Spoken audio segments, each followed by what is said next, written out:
Hey guys, Scott here again with a new beer dissection video for you. What I have today is from New Belgium, Voodoo Ranger, Juicy Haze IPA. Okay, this is coming in at 7.5% at about 42 IBUs. More on the beer in just a second. New Belgium's obviously been around for a very long time. They make Fat Tire, which is a classic beer, amber ale. I picked up a compilation pack. It was a bunch of, I forget the name of it. I'll probably have it pop over my shoulders, the name of the pack, and I usually try to show you that. There were 4 IPAs. A few of them are hazy. I think there's an Imperial IPA, the regular IPA. Definitely all IPAs, and they may not all be hazy IPAs. As I've said in prior videos, I love doing those compilation packs because you can kind of taste several beers. I could do several videos on these beers. As well as you can kind of get a nice profile of the brewery. Now, New Belgium, if I recall correctly, they were purchased by Lion Beverage or so out of Australia. They may not be called Lion Beverage, but Lion is the company, which is a subsidiary company of Kirin beer from Japan. But I think they're originally out in the Midwest here in the United States when Fat Tire was released and things like that. And you know, the Voodoo Ranger guy, we've seen that in a lot of their different beers. And I've reviewed at least 1 or 2 others from this compilation pack. I think there were 4 beers. 2 of them I've never done reviews on, and 2 of them I did, even though I think I had gotten the Tall Boy cans or something like that. So if that interests you, take a look under the beer dissection for those other varieties. Okay, so Voodoo Ranger, Juicy Haze IPA. Again, I'm sure I'm going to be having this spinning and popping up on the screen. Like I said, 42 IBU, 7.5%. It's a hazy, so typically it's going to be brewed with some wheat, oats, which kind of contribute to some of the haziness, as well, of course, the polyphenols. Now, this one, interesting, I think I took 1 or 2 notes. They use American Hefeweizen yeast, which I really think it's just American wheat yeast, but from their website, they say Hefeweizen. I mean, a true Hefeweizen yeast kind of gives you cloves, with the clove or black pepper phenolics, as well as some esters like bananas and things like that. If you're really using a German Hefeweizen yeast strain, I think they're just using probably like an American wheat, neutral wheat strain. I doubt I'm going to be getting any type of clove or black pepper in this beer. A couple other things, I took there's some Pacific Northwest hops, Cascade, Centennial, Simcoe, which kind of sometimes gives you that dank, you know, some people will perceive it almost like cat pee type of, character. I know that sounds bad, but like most of the time it's actually quite pleasant. And nugget hops. They use C80, which I haven't seen it used. I can't imagine that's Crystal 80 Lovabond, but they say C80, which again, I'm not privy to that particular one. Wheat malt, pale malt, and of course oats. So, so just a little bit about the beer. So anyway, let's crack this bad boy open. I got my typical tulip snifter glass that you see me here use pretty regularly. So I'm expecting, a New England IPA, hazy, juicy, which is all pretty synonymous. I'm expecting to see kind of a, straw to light gold, hazy, kind of opaque, cloudy type of beer. Okay, so let's pour this out. And that's kind of what I'm looking at here. Let me just pour about half of it. Not even half of it. So we got a very nice white head. Okay, very tight bubbles, pretty supportive. I got my typical inch. But you can see we immediately got that haziness to it, right?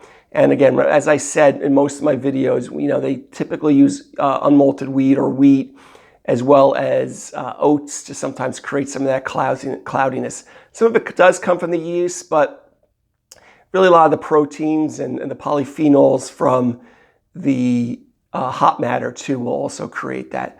So very nice looking. I mean, pretty typical for a juicy New England IPA. Medium straw color. Looks a little gold on the camera when I'm looking at it. Kind of opaque. Can't see through it. Hazy, but pretty classic. So let me just take a sniff of the aroma. You know, I kind of get a tropical fruit, kind of like a cantaloupe, slight pineapple, citrus, subtle grapefruit, maybe a little orange pith from this, but yeah, again, like a pineapple mango. You know, you pick your tropical fruit, but kind of a pineapple mango. You know, we don't smell sweetness. We can, you know, we can get aromas that will make us think of sweetness, which is what you get here with some of the fruit character here. But very nice. I mean, you know, listen, Voodoo Ranger, New Belgium, I mean, they're pretty solid, economical IPAs. I've always felt that. I think if you're, you know, again, I haven't even reviewed this one yet, but I know from in the past when I've bought some of their other beers, I think they're typical IPA, and there's one other one that I've had before. They've been pretty solid. You know, pretty like that flour, doughy type of malt profile on this.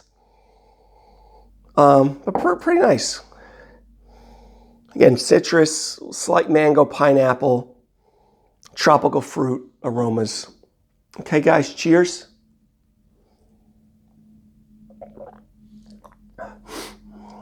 Oh, pretty medium to high carbonation. I kind of got a little bit of a carbonic bite there. Medium bodied, medium to full bodied, which I'll just talk about the mouthfeel here for a second.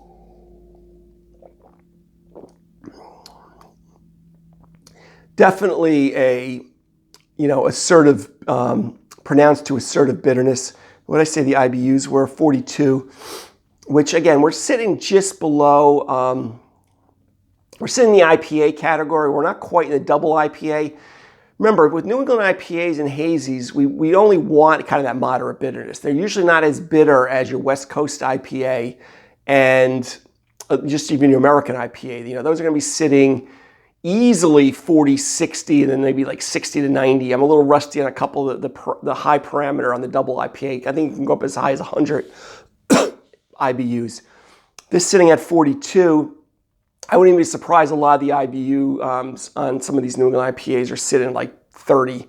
Okay, so you're not going to get that lip puckering kind of bitterness from this. Or you shouldn't, at least in juicies, New England IPAs, hazies, and things like that. So I usually will get a lot more bitterness from a West Coast IPA, which is what I get here. You still kind of get that very neutral, white bread, doughy, wheat, you know, character to the malt. I still get a little bit of that, little acidity, almost like you have that citrus from probably the grapefruit.